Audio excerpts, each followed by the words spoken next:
कश्मीर का वो भूतिया होटल। भाग 1। सफर की शुरुआत। सौरभ, रोहित, नंदिनी और प्रिया चारों कॉलेज के दोस्त थे। पढ़ाई के आखिरी साल में इन्होंने कश्मीर घूमने का प्लान बनाया। वे श्रीनगर पहुंचे और वहां से पहलगाम जाने लगे। लेकिन रास्ते में अचानक बर्फबारी शुरू हो गई, जिससे वे फंस गए। रात घिरने लगी थी और उन्हें रहने की जगह ढूंढनी थी।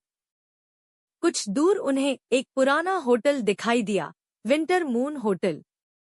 होटल बड़ा था, मगर सुनसान और अजीब सा लगा। मगर ठंड इतनी तेज थी कि उनके पास और कोई चारा नहीं था। होटल का बूढ़ा मालिक उन्हें देखकर बोला, कमरा मिल जाएगा, लेकिन याद रखना, रात को अपने कमरे का दरवाजा मत खोलना। चारों दोस्तों ने हंसी में उसकी बात को टाल दिया और अपने अपने कमरे में चले गए। भाग 2। पहली मौत। रात के करीब 2 बजे रोहित की नींद खुली। उसे ऐसा लगा जैसे किसी ने दरवाजे पर दस्तक दी हो। Talk talk talk. वह उठा और धीरे से दरवाजे के पास गया। कौन है? उसने पूछा, मगर कोई जवाब नहीं आया। थोड़ी देर बाद फिर वही दस्तक। Talk talk talk.